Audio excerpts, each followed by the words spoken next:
I'd like to call this meeting of the Palmdale Aerospace Academy Board of Directors to order. Roll call, please. David Lujan, Present. Alex Isaac, President. Janet Simons, Present. Justin Knowles, Present. Patrick Brophy, Present. Nardi Lopez, and Dennis Trujillo. Thank you. Pledge of allegiance. Paul. Okay, there. Thank you. Thank you, Paul. Thank you. Please stand, put your right hand over your heart, ready, begin. I pledge allegiance to the flag of the United States of America and to the republic for which it stands, a nation, under God, indivisible, with liberty and justice for all. Thank you, Paul. You will? Right, before we go ahead and start, we have one of our board members, Nardi Lopez, will be attending the meeting remotely, due to a medical emergency. Per our standards, do we have any motion, per our standard procedures, does the board have a motion to approve the remote attendance of Ms. Nardi Lopez? I move to approve the remote attendance of Ms. Lopez. Second. All in favor, say aye. Aye. Aye, please allow Ms. Nardi Lopez in.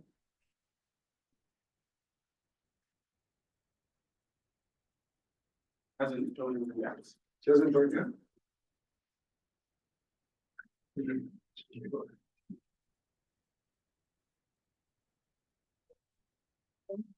All right, so we'll go ahead and continue with monthly reports, Director of Special Education and Student Services. So, obviously, we're moving into the lottery time of the year, so we've held our meetings, we have plans, we've got an ad that's currently running through Meta and Insta. And there are 681 current applications, which is about 100 more than we had at this time last year. So we're on a pretty good pace. So you should see how we'll finally have before we get to February 22nd, but we're in a good spot right this second and ready for that to take place. Thank you. Director of Educational Services. Good evening, everyone. MDSS, our outside consultants that come on campus and they work with our teachers for both math and reading, or ELA, have been here last week and they've done a terrific job in helping supporting our teachers. And mark your calendars, because in 2 weeks, our spring semester dual enrollment course will begin through ABC. I'm excited about that. Thank you. Director of Facilities, Maintenance and Operations. Good evening, board and guest. As you know, earlier this week, we had a testing of snow on the ground. The academy did execute its ice protocols.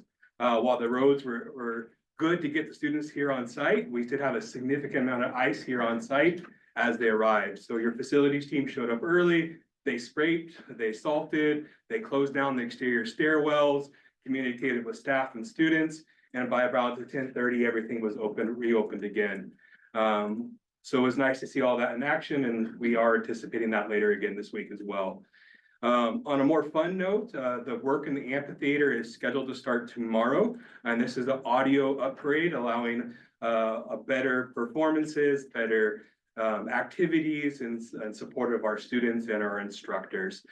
We are hopeful that the project will be done and ready to go for our upcoming robotics tournament, which is a main area for their outdoor eating and team gathering. So we're looking forward to that project getting started tomorrow. Another good thing, Paul, because he was up at 4 a.m. checking the ice and snow. Happy to do it. Safety first, Paul. Thank Yes, you. sir. Yes, sir. All right, Chief of Business, Office. So in the business office, we are still running as fast as we can. Now that we finished the audit, we're catching up on everything else to get second interim on time and get numbers for it. Shit, thank you. All right, consent agenda. Can I have a motion? Move to approve in its entirety. Sorry. Any discussion? Okay. All those in favor, say aye. Oh, sorry. Oh, Ms. Lopez is on the. It was. She was? Did she have anything? Oh. Ms. Lopez? How you doing? Do you have a question on the consent agenda? No, I do not. No? No. The audio is working. I didn't hear anything. We Can didn't you hear me? Ms. Lopez? We can't hear you. I can hear you. You can hear us. Yep. I think it's on her. Yeah, I think it's under her. She's not on your end? but no, I don't have any. No. Sometimes Zoom double mutes people if I don't have device from trying to. Well, tell me if thumbs up if she's okay and then. Can you give us a thumbs up if you're okay with the consent agenda? Awesome. So all those in favor, say aye. Aye. All those opposed? Consent agenda approved, thank you. Informational presentations, your.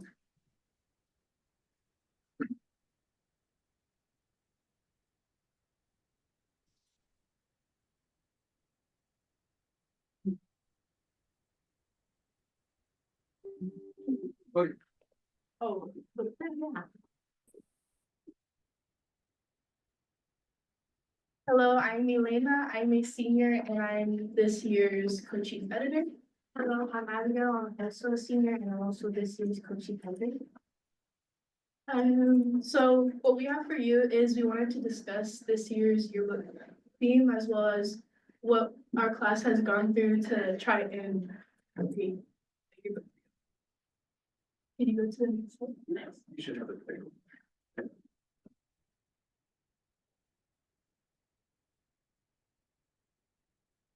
So what we have is our concept of trying to come up with a theme for this year. And we, as a class, it took us a while to try and figure out what theme would best represent not only the school, but this specific school year. So we talked about various topics, themes that we could use. And one that really stuck out to us was the concept of using mosaics and stained glass. Whereas stained glass mosaics, they have shards of glass, and as well as they may seem broken, but when they come together, they form a piece of art. They form a mosaic. And what we saw for that represents our school was that each individual shard of glass would represent not only a student, but a staff member. And when they come together as a collective, as a school, as the Farmville Aerospace Academy, we have our own piece of art. So this is the cover of this year's yearbook. We decided to go for more vibrant colors, as you can see, the purples, the blues, the pinks, the oranges, as a way to, because we wanted to embrace positivity for this school year. And then we have 12 lanterns purposely on both covers to represent the 12 school grades. And then if you see on the left side, there's a tiny lantern on the top going its own way as a way to represent this year's seniors who are now graduating. And we have a bridge here on purpose as a way to show our high school career, our journey, and then a river on the bottom to symbolize us flowing away and going on to more positive adventures. And then our title is More Than Pieces, to convey how we're not just a bunch of shards of glass in a mosaic, but we're a community and we're all together and we're united. And for spreads, this is what we call our pages. In yearbook, we have over 60 kids that range from 7th to 12th grade. And what we do is we form groups so where they can work on different sections of that yearbook. The one that we selected right here is the volleyball spread, because the team that worked on this, we felt that in a few years, you're not going to remember what happened during this time. But when you're looking at the pictures, they remind you of what happened during the time. So this one, if you can see, like in our spread, there is like a slight transparency of our theme, like spread throughout the entire book. Whereas the background shows that mosaic, as well as our fonts, they show that elegancy that you have from art. And again, this one was picked because the way that all the girls are coming together and they're so excited for celebrating their achievements, working together and showing. So the question might be, how can you buy a yearbook? It's still the same. You go to yearbookforever.com and you search aerospace. Yearbooks are still $80. And but we have a new feature for you guys where you guys can donate a full yearbook for $80.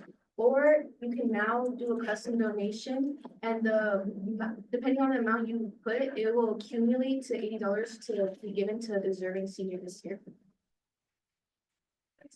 Thank you.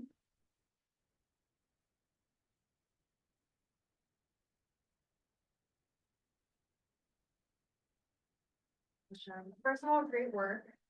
I wanted to ask, do you know how many yearbook donations were given away last year? How many yearbooks were donated to seniors last year? And were we limited by the amount of money that was donated, or were we able to fulfill all the needs of people who were looking for yearbooks? We had 8 yearbooks donated last year, and I'm sure for those, we're not sure. Okay. It's hard to know exactly how many students are potentially in need of, maybe some supportive assistance in acquiring a yearbook. We did recently go and talk to counseling about maybe procuring a list of students who could use some support and assistance. So we're in the process of looking through that. We could come back on more specific numbers. We've seen some of the data that was collected when the Thanksgiving food collection drives happened. So we have that data and we're planning on using it for distribution of donations. And as of right now, I believe we have about 1 or 2 donations. Okay. When did the donations need to be in, Mark? Or what's the last day of sales? We ordered about 240 books, which is the usual amount for us, and we sell until we sell out. So as of, I think early this week, actually, we have sold about 120 books. So we basically just sell until we sell out. And we'll make an announcement that, we're done, we don't have any more books to give you. It's not something that we can just go to the store and pick up because when they're publisher, we need to have all those numbers kind of decided a year in advance. Thank you. Thank you, guys. Thank you. First read on admission enrollment lottery. Good evening. I will remind you that as this is the first read, there is 2 weeks for you guys to kind of go over this. Give me any feedback that you would like to give me before we bring it back for second read and for finalization of that. So when it came to admissions, enrollment, and lottery, again, we're splitting everything into policy and into administrative regulations now. So one of the things that was changed policy-wise, there used to be a list of TK start dates. We are on the final year. The official start date will now be having reached 4 years old by September 1st in order to be eligible for TK. So that all the rest of them are taken out. We've left the one in that is reflective of current ed code. The ADA language for TK has been added to the policy. Previously was not there, but really needed to be placed in there. So that way we know when ADA can be collected and when it can't be for students who are in the TK program. And then the superintendent title is consistent with current practice. Obviously, Broken Park School has been replaced with Academy. It feels more like it's some thought was taken that it's personalized to the work we do as to just some random school. Our lottery that's conducted by a virtual draft software has been updated to reflect the current practice of using enrollment software to draw those names from the lottery. Preference was changed to have children of Academy staff place as first preference. This is done to address staff retention.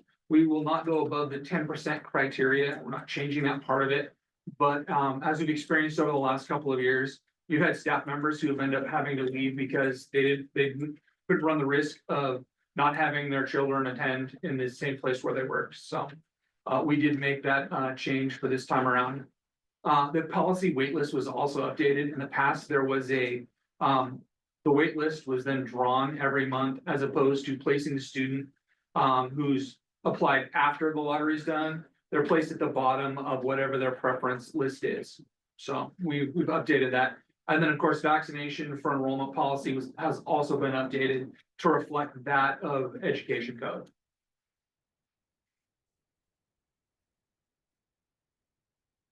I was gonna go the last page 8 on the AR. The note 2 mentioned, there's things like Aero Institute are still in there, they probably have to be removed, but maybe in the note 2 with term founders, like is that outdated to even have that section at this point? It may well be, and like I said, if you throw some things my direction, and what we'll do is we'll look at it and determine in cabinet. And I think that's a great spot for it, but yeah, if we determine like founders is probably not really one that we need to have. It'll be something we remove when I bring it back to you for the second read. Just a question. Yes. I know there's a 10% limit on staff, children. What are we at now? Ish. 4-5%. We've never come close to 10%. It's never been remotely in the, in that pocket. I mean, you'd be talking about, 10% of 2,300 kids is. Yeah. Like over 200. 200. Yeah, it would be a lot of staff members having had children here. So yeah, we've never come close, which is why we feel comfortable with changing that preference order and still not having it really impact other students' abilities to get into the academy through the lottery. And, do we know, not to answer right now, but it'd be interesting to know kind of the percents of each of these, what percent live outside of Palmdale School District boundaries? Uh-huh. Just interesting. Gone through it not too long ago, it's a handful. So, probably about 5 or 6 kids. It's not a very large number. So when you look at the preferences, it really is the first 2 that we pull the majority of students from. And if we tend to get to the third criteria, they would apply afterwards, and it's a low wait list, and that's how they've managed to, or are on the wait list, and it's a light wait list for that group. Okay. Questions? Great, thank you. First read, child find. So the identification and evaluation of students for special education, head of school has been changed to the superintendent to reflect obvious current practices. Triennial is removed, and we're using the current language of reevaluation, which reflects the change by the state. They don't want to use the term triennial, it is a reevaluation on IEPs. And then the ed code is added to reflect seek and serve requirements. So now child find has become seek and serve as opposed to child find.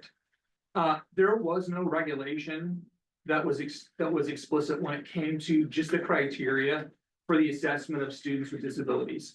So I added in the all the different evaluation processes and types that there could be, starting with initials to reevaluations, independent evaluations were also added to that as well. So it is new to have the actual AR attached to this. This policy was very, very small previously. It's only about 2 paragraphs.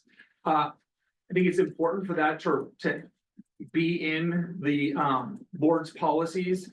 It is something we have to follow. It is state and federal law, so it's not like we're going off and we're doing something completely different, but it allows for a parent to sit there and go, if I need to know what that process or procedure is, it's pretty simple to find it there, as opposed to trying to dig through what it would be if I go to the CD's website or something like that otherwise. So, and it really aligns us with what everyone else has for that when it comes to the administrative regulation for seek and serve. This is a minor question, but will it be after this comes back for a vote and gets voted in that the revised date and review date will get updated? Okay. Yeah, they will. When I usually adjust it right before we have that meeting, so I give you what will be the still red line version of it and then the final copy. So you'll see both at the next board meeting in 2 weeks. Okay. Any other questions? Okay, thank you very much. Then first read on the So the procedural safeguards for special education statement's been added to reflect that the board's recognition of our obligation to provide pay. So that was previously not on our policy. It's important to have it in there.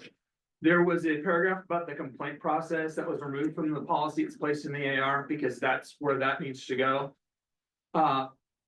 Mediation due process, federal and state non-compliance complaints, reference 5 CCR 3200 through 3205 complaint process. Those things have been placed on there as it is important. That is it is a state required process if there should be some form of complaint when it comes to special education. And then we removed the staff from the complaint process, and not so much that if a staff member has some form of issue special education wise, but it's not appropriate to attach it to the actual parent complaint process and what that federal and state machinations look like and are required. So it's more of a procedure, academy type procedure. So if we have a staff member that sees something that they are concerned about, it wouldn't be in the normal complaint process. that we have here, and it's not good practice to blend staff and what a parent complaint process would look like. When it comes to the administrative regulation, the prior written notice requirements were added to reflect state and federal requirements. Those previously were not placed on there. There is mention of what the prior written notice is, but does not actually give the specifics for it. Those are all provided for us through our SELPA and through all the handbooks that we use and our parent safeguards. Those are attached in there, and now they're even attached to the IEP itself. So wanted to make sure those parts and pieces were added in that, so it reflects what we do on a daily basis here when it comes to serving students with special education. The procedural safeguard notice was added to the AR. It was previously not in the reg whatsoever. There's an established format for parent guardian notification. We provide requirements if a parent was to file due process. We are required to educate our parents to have a place for them to understand what they would need to do if they wanted to file a due process. Most attorneys are really good at it, but the requirements are there, and I think it's important for our parents to know what that would look like. Provides how we respond to complaints. So it gives that specific response. We go right to ed code, we go right to the requirements. It's easy to find for us. We provide a policy to address pre-hearing mediation conferences that previously wasn't there. Those are really important when it comes to making decisions, because a lot of times you never get to due process, you never get to mediation, and there was no real policy or procedure to do that. So that was added in. So when we settle, which more often than not you do when it comes to special education, there's a process by which we can do that, and it's also binding too. So when we come to a conclusion or a decision, it tells the parent, we can do this without attorneys at this place, this space and place. We can come to a resolution, and that resolution does bind both parties as far as what's agreed to. And then provided the format for state compliance complaints. That wasn't there previously, but needs to be. So there's a lot to that administrative regulation. There's a lot to both special education administrative regulations. I thought it was important, especially as we had heard stuff from SELPA recently, from the AV SELPA, that we start reflecting some of our board policy to come in line with our partners around us. Questions? So there's two documents here. They're both titled as policies. I'm guessing One's supposed to be a reg. first one is a reg. Yeah. The one that's got, that's the longest. Yeah. Regulation. Yeah. Ms. Lopez, you have any- I have a question. Are these reviewed? Are they only reviewed internally, or are these reviewed with the attorneys as well? We review those internally because it's established state and federal law.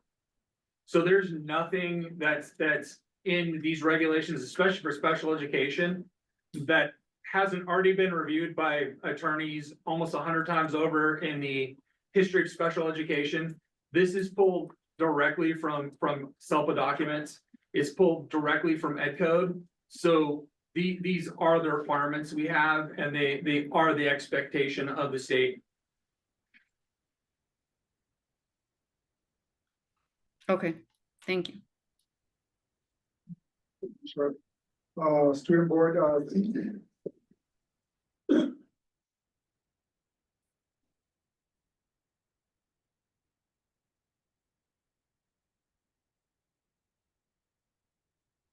Okay, the board had asked for information about the, what would be like to have a student board member, like what are some of the rules around it, more information, so it's now just providing you that information.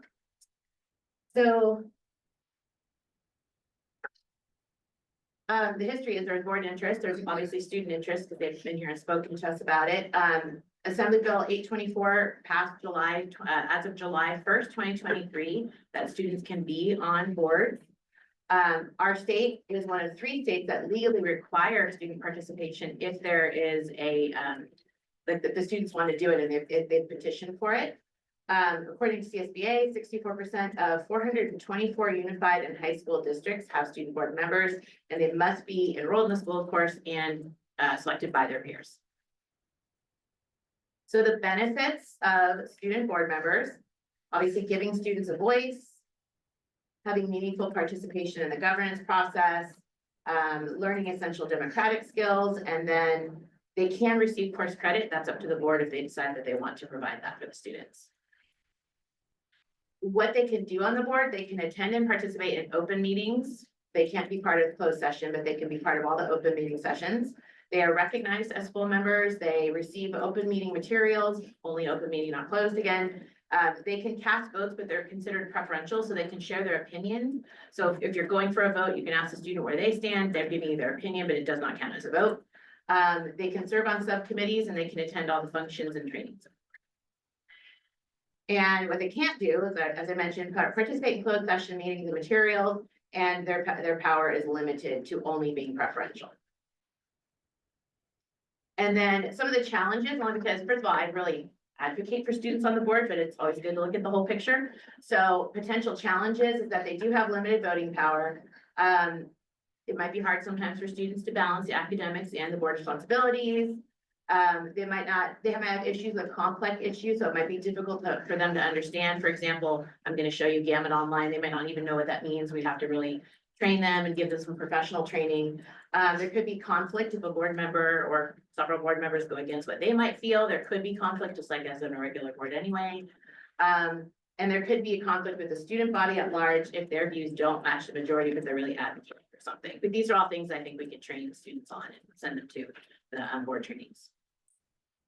So if the board is serious about looking at this and wants to consider it, then we have to have a discussion at a future meeting. Then we'd have to create policy and then of course reach out to the students and educate them on what it means, what their roles and responsibilities are. And then they would have to have their democratic process to select somebody. Questions? Can you go back a couple charts? Sure. Which one? One more. Oops. So there, Oh, sorry. This one? the challenges. Okay. I think a couple of those challenges are actually great opportunities for board members to mentor Yes. and help. So I wouldn't necessarily see them as challenges. To help them with, not having the background and help them see more than one perspective. And if you go to the last chart again.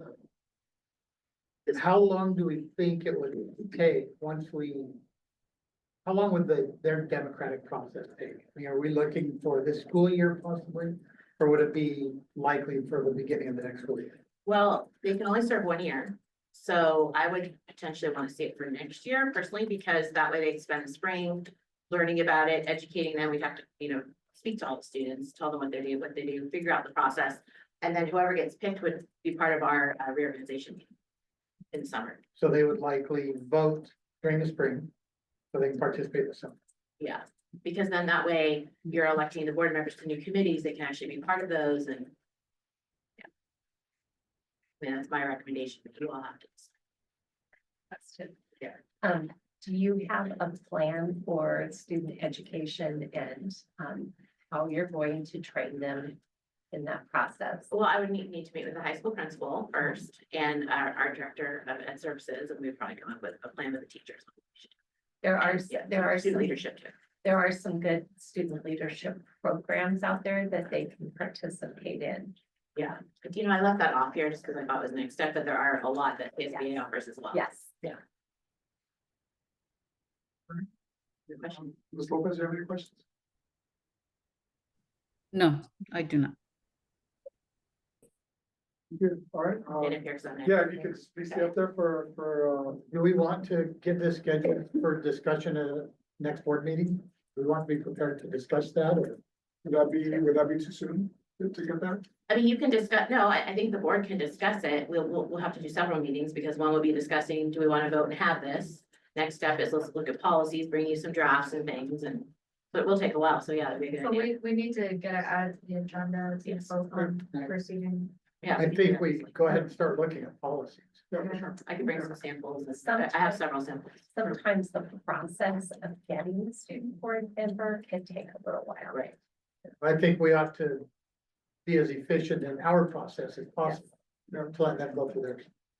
Yeah, and the policy will take a while because the board gets to decide different roles and responsibilities. Yeah, because I've seen they're all over the place, some of the policies I've seen. Okay, so next on your agenda is, which I'm hoping you say yes to, is Gamut Online. And the reason I'm bringing this is because the way that we search for our board agenda items is we go to our website and we have to click on an agenda that we think it was in 3, 4, 5 years ago. And then we have to do control search or whatever, and we have to look for a keyword and hope it's there. And if it's not there, it's taken me several hours sometimes, especially when doing the charter. So I wanted to share with the board, for those of you who haven't seen it, what Gamut Online is. Thank you. So this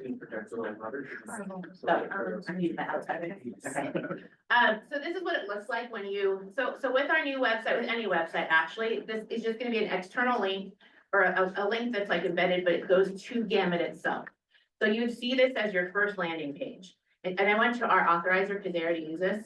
But if you want to search anything, so let's say I wanted to search their SART, I just type in the word SART. You can search meetings, you can pick how many years, do all years. Type of meeting, there's all these different things that you can do, and then you're gonna search. And what I love about this is there you go. So anywhere the word SART is, you can search through and you can find like old board meeting things. So, the other thing that's great about this is you can search policies, so they have meetings and they have policies. We've been looking at our policies, but the good news is when we update our policies, it's linked to CSBA, they have sample policies. And when our policies are online through Gamut, any edits to law or whatever are automatically updated onto our policies. It's very easy. You search the same way. I don't know what policy I have before. Let's look at, great, visitors. That's what I'm talking about. And then all the policies that have visitors on there will pop up. So, does anyone want me to walk you through more of it? Okay.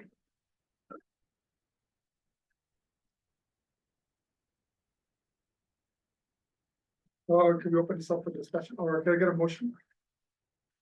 Move to approve Gamut Online. A couple of questions.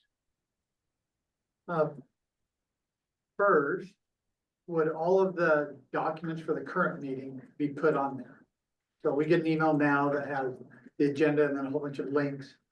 Would all those documents be on here for the current meeting? The current meetings, yes, those would, so our team would have actually an easier way of submitting documents. And then they would live on there and stay there. There's an additional fee if we want to look at that, to take our past documents and have them do the work to put it on, as well as our past policies. I suggest the policy one, but I haven't gone deep enough with them on that. I just wanted to get this going so we can get our current board meetings kind of up to date. That was my next question. Yeah. Can we upload historic Yes, documents? they have a fee that you can pay. We could do it ourselves or they'll do it for us. I would prefer that one just because it's a lot of policies, and then they would put it in there and then it's easy to kind of edit online. And then is this available only to staff and board members or to the public also? So this is available to the public.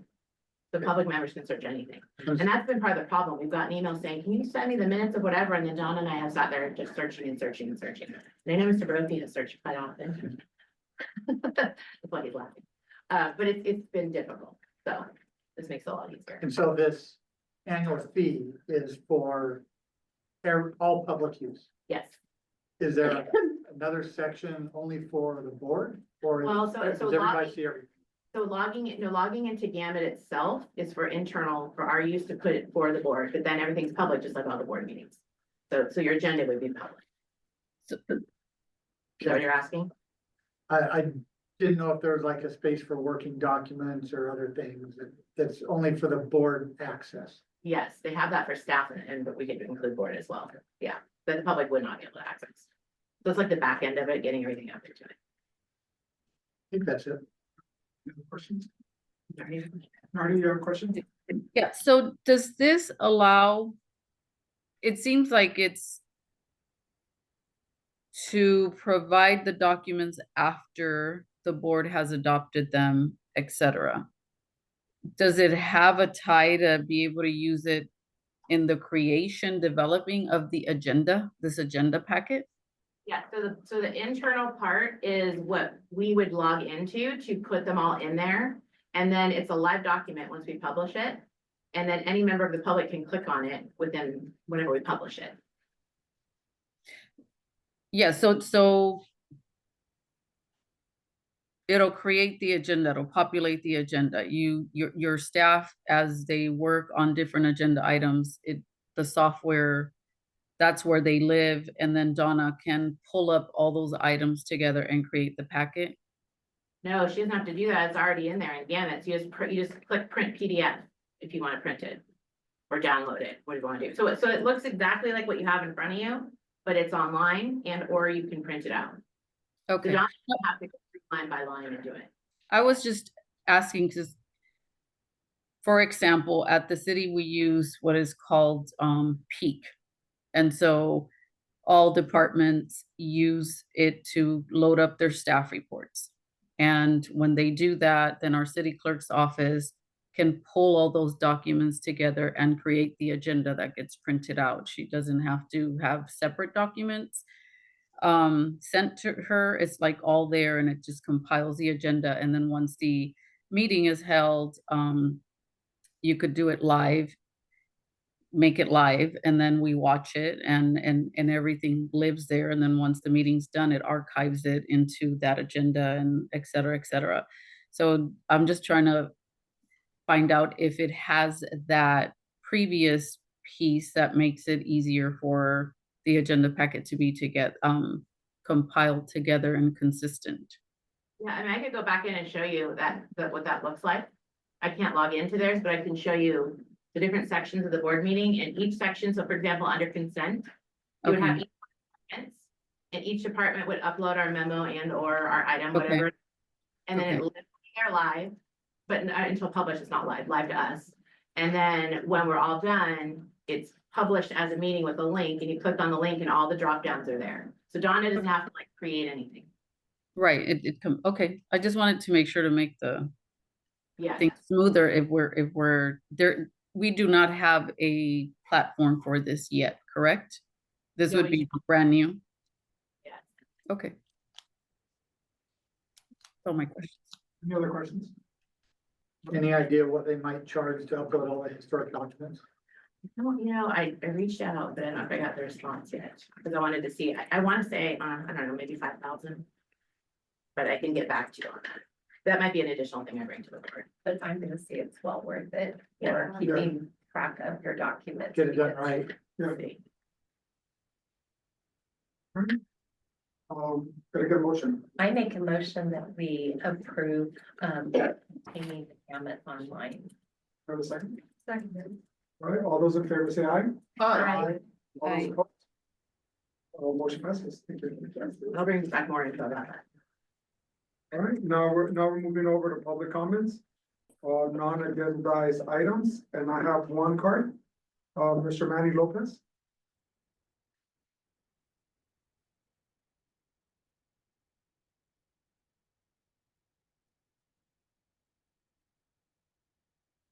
Good evening, Board of Directors. I just would like to give like a little update about what ASB has going on, what we have planned. This week, ASB has started our Valentine's gram sales.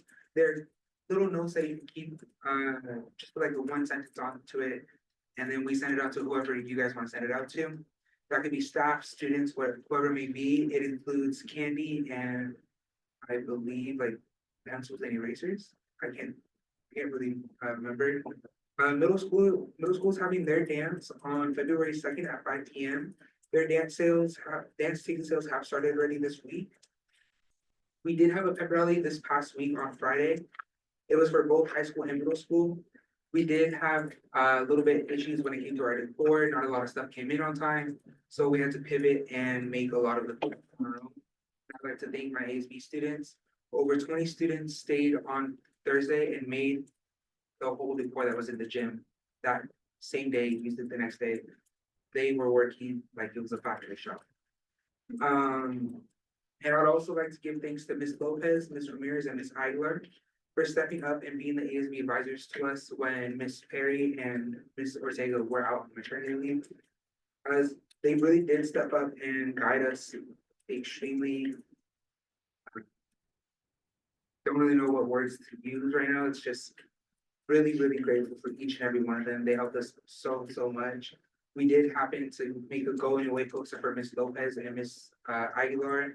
Brought them both flowers. Ms. Ramirez, she's still here with us, so. Nothing there for her yet until she decides to leave us, but hopefully not, fingers crossed. But yeah, that's all. Hope you guys have a great night. Thank you. Thank you. That's it for public comments on non-agendized items. Thank you, Manny. I'd like to recess for closed session.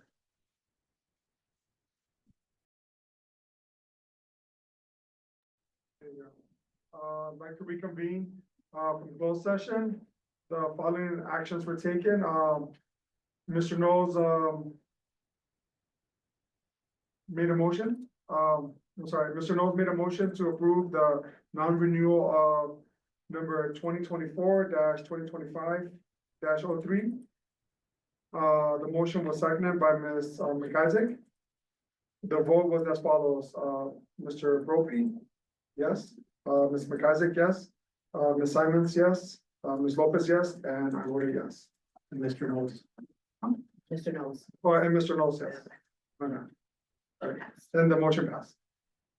Okay, reports now from the Palmdale Aerospace Teachers Association rep, None, none. Palmdale Aerospace Classified Association rep, none. superintendent report, Yes, I just have a quick, couple things.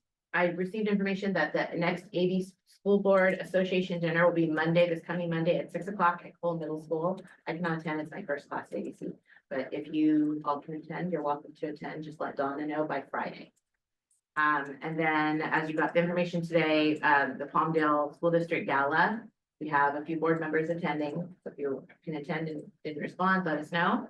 And then our March 11th meeting, just a reminder, is canceled. We do have one that has an asterisk on the calendar. That one we will have to have, so we have a March meeting, which I think is the 25th, 28th, or the week after spring break. That's it for me. Mr. Knowles, Nothing to report tonight? McIsaac, Go. Okay, so the last robotics announcement of this school year, we are hosting the interleague tournament, where teams from the AV will be competing against teams from another region. Next Saturday, February 8th, it's open to the public. Come check out what all the students in our area have done. Or if you're interested, we also need volunteers. Yeah, you should, you know what, you should show up. You're watching this on YouTube right now. Everyone's invited. Come down, talk to the students. A lot of different teachers from the area, a lot of parents, they'll tell you how great it is and you can get involved too. It's gonna be fun. I just want, I'm sorry, Ms. Simons. I just want to thank the yearbook class. I love the cover and the theme of their yearbook this year. It's beautiful. So good job on that. I'd also like to thank our administrative team as well as our staff on all the work that they've done to help us get the renewal for the charter school. And I know it's been a lot of time and effort put into it. And so I just want to say thank you. All right, I'd like to thank first of all, the Science Olympia team for going up to Davis, this past weekend. They did amazing, I think they placed in the top 1/3 of the competition. I'd like to also thank the teachers that went there, Ms. Goff, Ms. Todd, and Ms. Maya. They actually drove out there with all these kids in a van, so I can just imagine how that playlist on the music went by, right? Also like to thank Ms. Ramirez for coordinating the resource fair tomorrow. With right after the ceremony, they have a resource fair, and she secured a bunch of donations, so they're gonna be donating some tablets and things like that, or raffling off some tablets and things like that. Also the administrators for all your hard work. I know that it feels like we haven't caught a break yet, in between negotiations and everything going down in charter renewal, but you are guys, appreciate all your guys' hard work. Thank you very much. All right, this concludes, our session for tonight. Do I have a motion? Move to adjourn? All in favor? Yeah. Adjourn.